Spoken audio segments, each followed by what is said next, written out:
Hello, welcome to the back episode number 2। अब इसमें पढ़ने वाले हैं power sharing class 10 by pass exam without study. ठीक है, स्टार्ट कर लेते हैं विदाउट एनी टाइम वेस्ट। और बड़ा है पर मैं आपको छोटे में पढ़ाऊंगा, मैं आपको तकलीफ में नहीं डालूंगा और हमारे साथ बने रहेगा। ठीक है, सो पावर शेयरिंग का मतलब क्या है? इधर पावर शेयरिंग का मतलब है पावर को शेयर करना।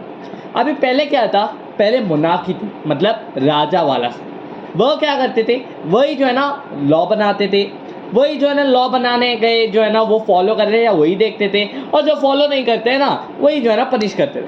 अब ऐसा नहीं, अब डेमोक्रेसी आया है, अब गवर्नमेंट आया है। वो क्या करते हैं? वो बेसिकली ग्रुप में करते हैं। हमने छोटे क्लास में पढ़ा हुआ कि लेजिस्लेचर, एग्जीक्यूटिव और जुडिशियरी। बेसिकली लेजिस्लेटिव क्या बनाती है? लेजिस्लेचर इधर लॉ बनाती है, और एग्जीक्यूटिव वो लॉ बनाए गए इम्प्लीमेंट हो रहे यहाँ देखते हैं, और जुडिशरी जो लॉ फॉलो नहीं करते उन्हें पनिश करते हैं। आगे बढ़ लेते, इतना समझ आया राइट? पहले ये मानते थे कि पावर जो है ना एक ही व्यक्ति को देना चाहिए या एक ही पर्सन को देना चाहिए। अगर इसे ग्रुप में दिया, ठीक है, तो डिसीजन लेने में तकलीफ हो जाएगी। पहले क्या मानते थे?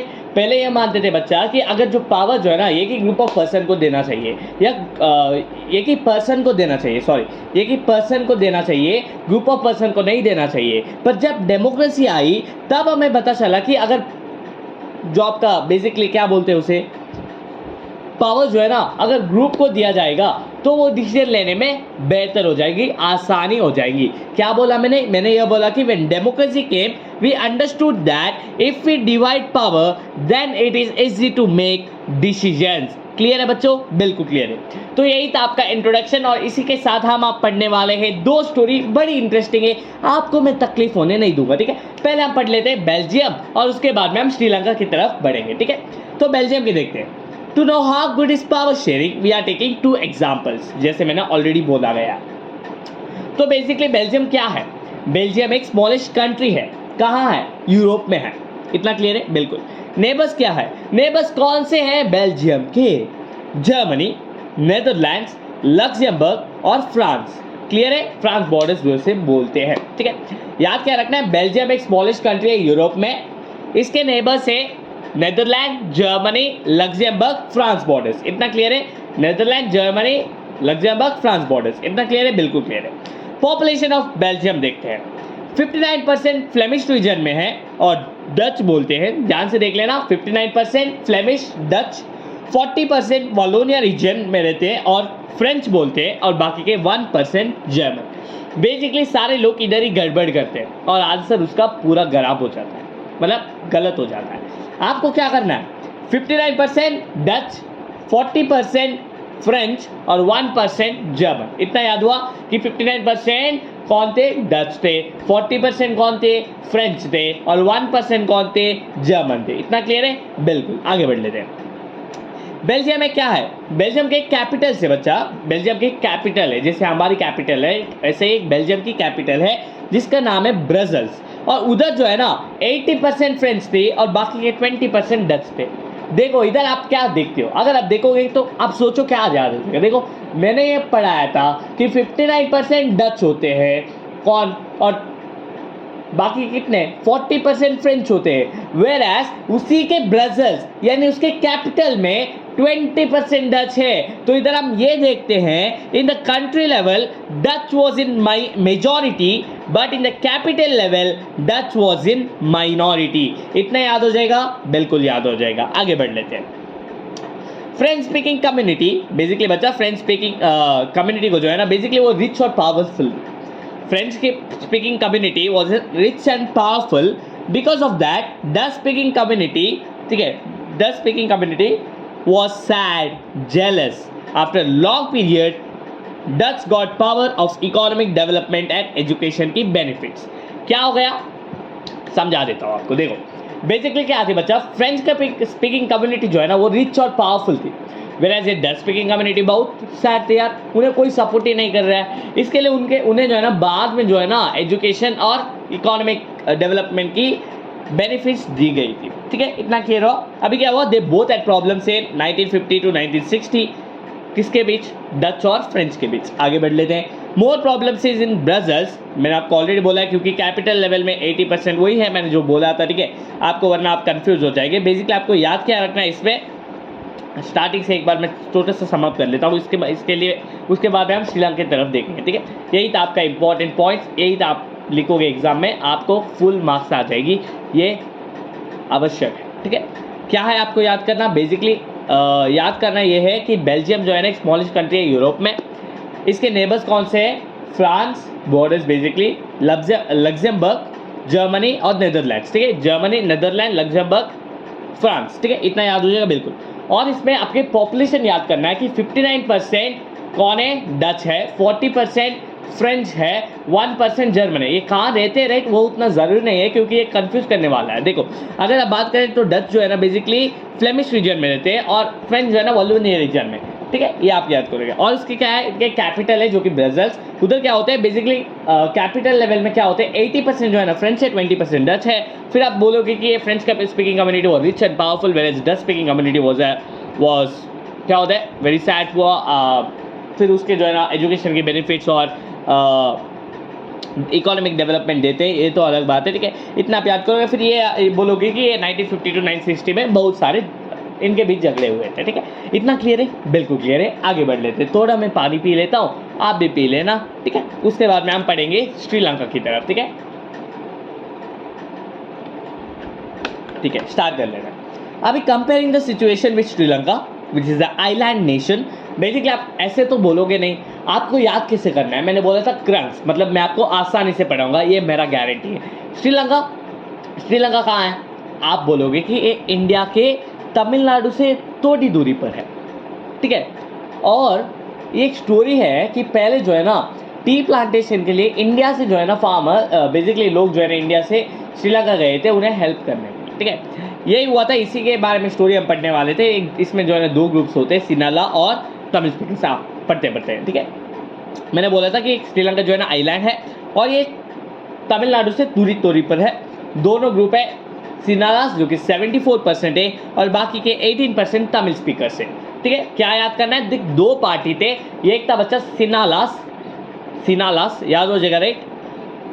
मैं जो बोल रहा हूँ आपको समझ आ रहा है तो हार्ट भेज लेना कमेंट्स में, ठीक है। सिनालास 74% और तमिल स्पीकर्स 18%, याद हो जाएगा, 1874 याद हो जाएगा राइट। मैं उतना नहीं आपको कंफ्यूज करूंगा, डायरेक्ट आपको बताने वाला हूँ। बेसिकली इसमें two type of Tamil speakers थे। बेसिकली एक नेटिव तमिल्स थे, बेसिकली जो मैंने ये बोला कि जो श्रीलंका तमिल्स थे उन्हें हम नेटिव तमिल्स बताते हैं, श्रीलंकन तमिल्स जो कि नेटिव तमिल्स, ठीक है। क्लियर है? बिल्कुल क्लियर है। अभी क्या हुआ कि कॉलोनियल टाइम्स, मैंने यही स्टोरी बताई थी ना, वही स्टोरी है कि कॉलोनियल टाइम्स में टी प्लांटेशन करने के लिए इंडिया से श्रीलंका लोग को लाया गया था जो कि 5%, ये आपको याद नहीं करना है। देखो 18% में 5% हटाओगे तो 13% बचेगा, मतलब 13% कौन है? आपके हैं नेटिव तमिल्स, ठीक है, और बाकी के 5% जो कि इंडियन तमिल्स, ठीक है। इंडियन तमिल्स बेसिकली आप इंडियन तमिल्स बोलते हो, ठीक है, उन्हें हम इंडियन तमिल्स बता रहे हैं। इतना क्लियर है कि श्रीलंका क्या है? एक आइलैंड है, थोड़ी दूरी पर है, कहाँ पे? इंडिया के तमिलनाडु कोस्ट से। इतने इसके बाद में आप दो पार्टी देखेंगे कि सिनालास और एक तो तमिल स्पीकर्स। सिनालास कितने थे? 74% थे और तमिल स्पीकर जो है ना बेसिकली आपके 18% थे। उसके बाद में आप थोड़ा दूरी पर यानी थोड़ा क्या बोलते हैं उसे गहराई पे देखेंगे तो तमिल जो है ना बेसिकली दो टाइप के थे। एक था नेटिव तमिल जो कि श्रीलंकन तमिल्स थे और दूसरे थे वो है आपके कॉलोनियल टाइप्स में लोगों को जो है ना इंडिया से श्रीलंका लाया गया था और वो थे आपके 5% जो कि इंडियन तमिल्स और बाकी के 13% जो है ना नेटिव तमिल्स जिसे हम श्रीलंकन तमिल्स भी कहते हैं। आगे बढ़ लेते हैं। मेजोरिटिज्म इन श्रीलंका। 1948 श्रीलंका को इंडिपेंडेंस मिला था। सिनाला कम्युनिटी ने अपनी मेजॉरिटी को देकर गवर्नमेंट को डोमिनेट किया और पावर में आके कुछ मेजॉरिटिज्म स्टेप्स लेने शुरू किए। इसमें आपको कुछ समझ नहीं आया मुझे बता, आपको मैं समझा दूंगा क्या हुआ था बच्चा। बेसिकली श्रीलंका जो है ना 1948 को इंडिपेंडेंस हुआ था। वो उन्होंने सिनाला अपनी पार्टी को देखकर उनके पार्टी में देखो 74%, मतलब वो मेजॉरिटी में आके क्या किया, गवर्नमेंट को डोमिनेट किया मतलब गवर्नमेंट में फोर्स डाला और कुछ क्या बोलते हैं उसे, मेजोरिटी से हम स्टेप्स लेने शुरू किए, ठीक है, वही हम पढ़ने वाले हैं। इतना क्लियर है, बिल्कुल क्लियर है। अभी देखते हैं 1956 को उन्होंने क्या किया, एक एक्ट पास किया और सिनाला बिकेम ऑफिशियल लैंग्वेज। देखो भाई, ये दोनों पार्टी जो है ना झगड़े इसके लिए कर रहे थे क्योंकि उन्हें दोनों पार्टीज के ऑफिशियल लैंग्वेज चाहिए था श्रीलंका में, ठीक है, इतना क्लियर है। मैंने आपको ऑलरेडी बोला कि सस्पेंस ना रखा, ठीक है। मजा आ रहा है, 10 मिनट्स हो चुके हैं, फिर भी मैं आपको बोलूंगा कि मजा आ रहा है, आप सुनते रहेगा, आपको कुछ बैट नहीं करना है, रटना नहीं है, सिर्फ समझना है, ठीक है। स्टोरी है, जैसे आप थिएटर में मूवी देखते हो ऐसे आपको देखते रहना है, ठीक है। 1956 को उन्होंने एक एक्ट पास किया जिसमें उन्होंने सिनाला जो है ना ऑफिशियल लैंग्वेज बनाया गया था। इतना क्लियर है, राइट। आगे बढ़ते हैं। Government made policies for Sinhalas, they got preference in universities and government jobs. Basically government ने क्या किया, गवर्नमेंट ने जो है ना बड़ी बड़ी पॉलिसीज बनाई, सिनालास को उतने बेनिफिट्स दिए, वे तमिल्स को कुछ नहीं दिया। सिनालास को क्या दिया, बेसिकली उन्हें जो है ना गवर्नमेंट जॉब्स ऐसे ऐसे दिए, फिर क्या किया, यूनिवर्सिटीज में प्रेफरेंस दिया, बेसिकली ये था। वेरे ये कौन, तमिल को कुछ नहीं दिया था। सिनालास को क्या दिया था, आपको एग्जाम में पूछेगा, इसके लिए मैं बार बार रिपीट कर रहा हूँ। सिनालास को उन्होंने, गवर्नमेंट ने क्या किया था, बेसिकली आपके preference in universities and government jobs. आगे बढ़ लेते हैं। They made a new constitution in which state Buddhism को प्रोटेक्ट करना था और उसे आगे बढ़ाने में मदद करना था। उन्होंने क्या किया था, बेसिकली एक न्यू कॉन्स्टिट्यूशन बनाया था जिसमें स्टेट बुद्धिज्म को प्रोटेक्ट करना था और उसे आगे बढ़ाने में मदद करना था। Sri Lankan Tamils got sad because no one thinks, no political party, no language या कल्चर को लेते सेंसिटिव नहीं है। Also government and other parties do not give equal opportunities. इतना याद हुआ, बिल्कुल, ये तो आपको रटना नहीं है, कुछ नहीं, इसमें मैं जो बोला था वही है। इतना आप मैं एक बार समझ कर लूँ, वरना आपको पहाड़ जैसे बनेगा, फिर आप बोलोगे मुझे कुछ नहीं समझ आया, इसके लिए मैं बोल। 1948 श्रीलंका को इंडिपेंडेंस मिला। उन्होंने क्या किया, अपने मेजॉरिटी को देकर गवर्नमेंट को डोमिनेट किया और गवर्नमेंट को डोमिनेट करते कुछ मेजॉरिटिज्म स्टेप्स लेने शुरू किए। पहला स्टेप ये था कि 1956 को उन्होंने एक्ट पास किया और उस एक्ट के अकॉर्डिंग क्या था, उन्होंने जो है ना ऑफिशियल लैंग्वेज बनाया था। ऑफिशियल लैंग्वेज बनाते हुए क्या बनाया था, बेसिकली उन्हें गवर्नमेंट ने जो है ना कुछ प्रेफरेंस दिए थे, यूनिवर्सिटीज एंड गवर्नमेंट जॉब्स दिए गए थे। फिर उन्होंने एक न्यू कॉन्स्टिट्यूशन बनाया जिसमें स्टेट बुद्धिज्म को प्रोटेक्ट करना था और आगे बढ़ाने में उसे मदद करना था। इतना ही था, बस आसान था, राइट। आगे बढ़ लेते हैं। श्रीलंका तमिल, वो मैंने बोला वो तो अवॉइड कर लेना, ठीक है। फिर क्या हुआ, Sinhalas and Tamils hated each other, fight start हुई, ठीक है। Tamils made a new party so that language Tamil can also be official language and they needed regional of autonomy.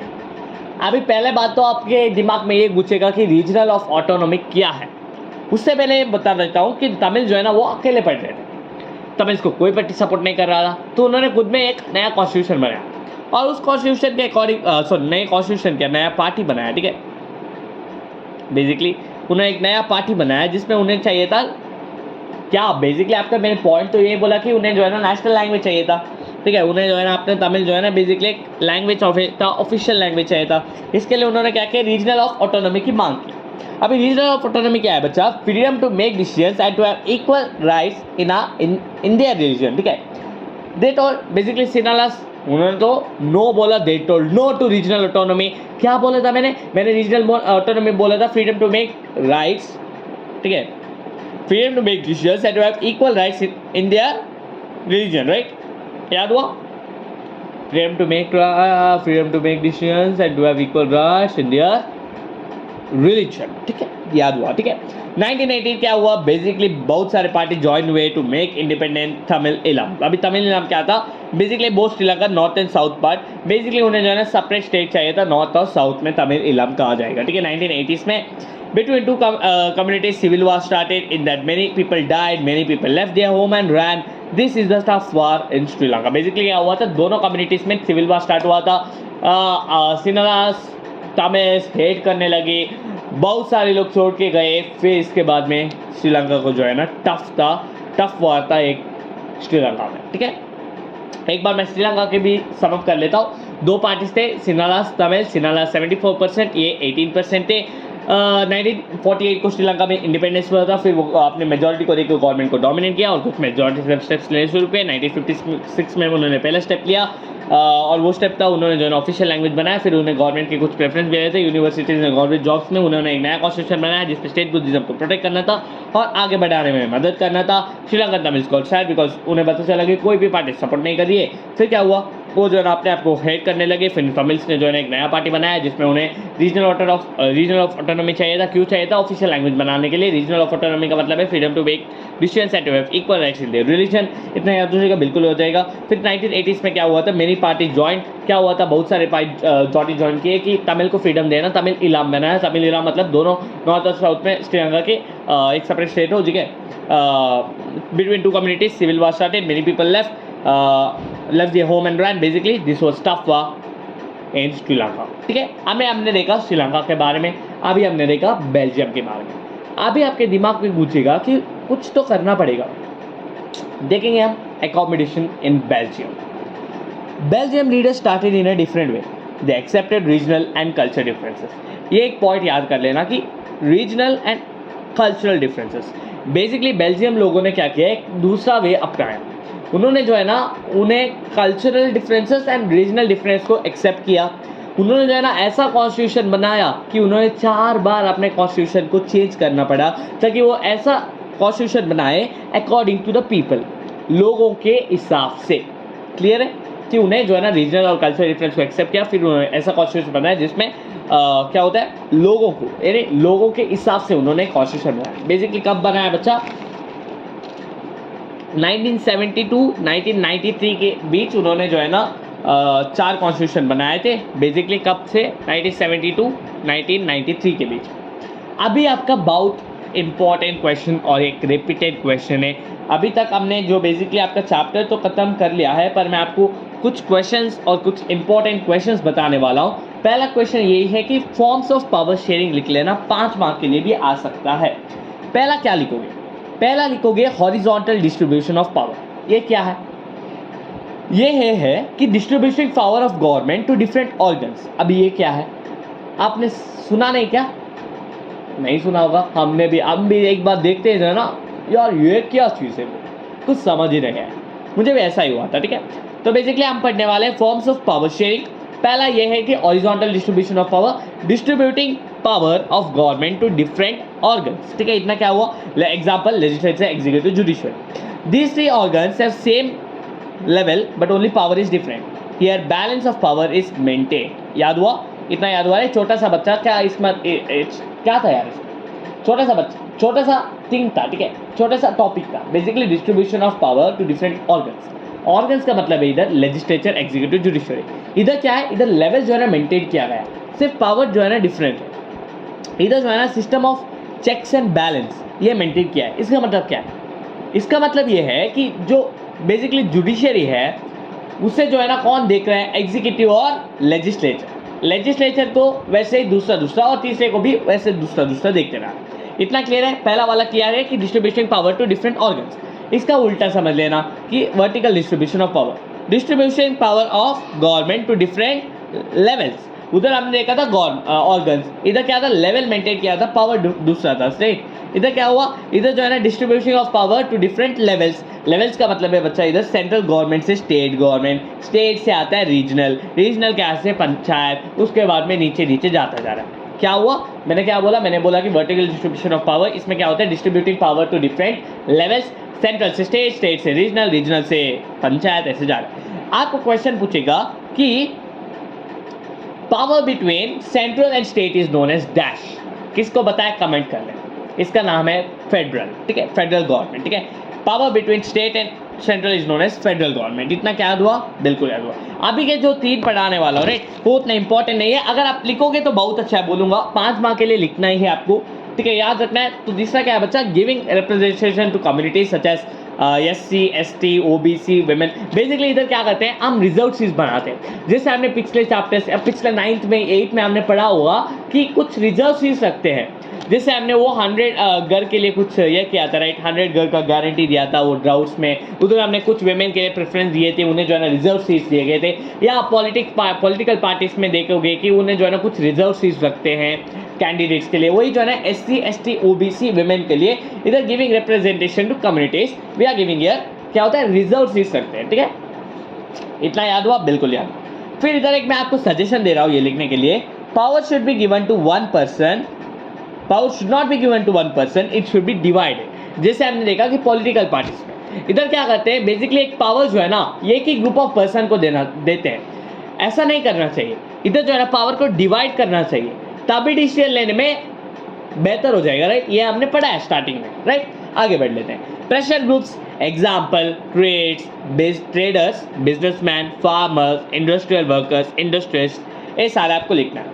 याद हुआ? एक बार मैं समअप कर लेता हूँ। मैं बोल रहा हूँ ये वीडियो में जो है ना अगर आपने समझ लिया, अगर आपने सिर्फ समझ लिया तो भी आपको पावर शेयरिंग चुटकियों में हो जाएगा। नेक्स्ट टाइम आप जब रिवाइज करोगे ना ये सब आपको पढ़ना ही जरूरत नहीं, आपको ऑटोमेटिक रिवाइज हो जाएगा, मैं गारंटी देता हूँ। ठीक है, याद क्या रखना है, याद करना है कि हॉरिजॉन्टल डिस्ट्रीब्यूशन ऑफ पावर मतलब distributing power of government to different organs. फिर vertical distribution of power, distribution of power of government to different levels. और ऑर्गन्स तो आपको बताइए, लेवल्स बताया। और ऑर्गन्स में एक चीज़ है कि balance of check, system of checks and balance जो है ना बेसिकली मेंटेन किया गया है, जिसको मैंने ऑलरेडी बोला गया आपको। फिर स्टेट और सेंट्रल का जिसे आप बोलते हैं बेसिकली फेडरल गवर्नमेंट। फिर giving representation to communities reserve seats रखना है SC ST OBC को। Power should not be given to one person, it should be divided. Example political parties दिया गया है ऐसे रीडर में आपको। ठीक है, प्रेशर ग्रुप्स जिसे आप बोलते हैं कि traders, businessman, farmers, industrial workers, industrial etcetera.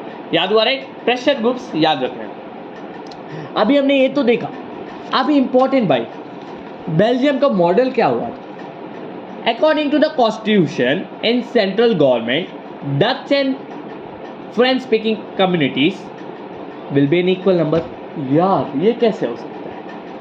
हमने मॉडल में देखा कि बेल्जियम के कि डच और फ्रेंच सेंट्रल में इक्वल नंबर्स में रहेंगे। नेक्स्ट पॉइंट देखते हैं, making a special law majority should be there from each community. French and Dutch both should have majority. इसका मतलब क्या है? बेसिकली कोई भी स्पेशल लॉ पास करने के लिए इन दोनों की मेजॉरिटी होना ज़रूरी है। सॉरी, ठीक है, ज़रूरी है। मैं उतना अच्छा नहीं हूँ हिंदी में, पर मैं आपके टॉपिक्स क्लियर करने की गारंटी मेरी है। ठीक है, याद क्या करना है कि बेसिकली बेल्जियम के मॉडल में सेंट्रल में दोनों कम्युनिटीज़ इक्वल नंबर्स में हो जाएंगी। कोई भी स्पेशल लॉ पास करने के लिए दोनों कम्युनिटीज़ की मेजॉरिटी होनी चाहिए। तीसरा क्या है? Central gave more powers to central government in 2 regions, मतलब वालोनिया और फ्लेमिश। ठीक है, बिकॉज ऑफ सेंट्रल, इससे क्या होता है, सेंट्रल गवर्नमेंट बराबर होता है स्टेट गवर्नमेंट से। क्या हुआ था, सेंट्रल गवर्नमेंट ने ज़्यादा से ज़्यादा पावर स्टेट गवर्नमेंट को दिए थे, इसके वजह से सेंट्रल और स्टेट गवर्नमेंट एक हुए थे, मतलब सेम हुए थे राइट। अभी क्या होता है ये याद रख लेना, ये पॉइंट इंपॉर्टेंट है। Brussels had a separate government way French and Dutch have equal representation. अभी ब्रसेल्स ने जो है ना सेपरेट गवर्नमेंट दिए थे, जिसमें भी सेम भाई फ्रेंच और डच जो है ना इक्वल रिप्रेजेंटेशन में हुए थे। अभी आपके दिमाग में एक गूंज रहा हुआ, मैं आपको हर एक चीज़ क्लियर कर रहा हूँ। देखो, मैं आपको हाई क्वालिटी तो नहीं दे रहा हूँ, पर मेरा बात करने की क्वालिटी जो है ना आपका एक्सट्रीम से एक्सट्रीम है। आपको समझने की क्वालिटी, आपको समझाना मेरा काम है। ठीक है, आप सपोर्ट कर लेना ना, हम आपकी क्वालिटी बढ़ाते रहेंगे। ठीक है, ब्रदर्स ने क्या किया था, एक सेपरेट गवर्नमेंट किया था। उस सेपरेट गवर्नमेंट में क्या हुआ था कि बेसिकली फ्रेंच और डच जो है ना इक्वल में नंबर में थे। अभी क्यों हुआ था, बेसिकली क्या हुआ था, French accepted representation in Brussels because of that, because why French accepted, आपको क्वेश्चन आ सकता है कि why French accepted equal representation in Brussels, तब आप लिखोगे because Dutch accepted equal representation in Central, ऐसे आप लिखोगे। ठीक है, अभी आपका लास्ट टॉपिक है जो कि छोटा सा टॉपिक है, कम्युनिटी गवर्नमेंट का मतलब क्या है। बेसिकली इसका मतलब है कि ये 2-3 पार्टी है, बेसिकली डच, फ्रेंच और जर्मन।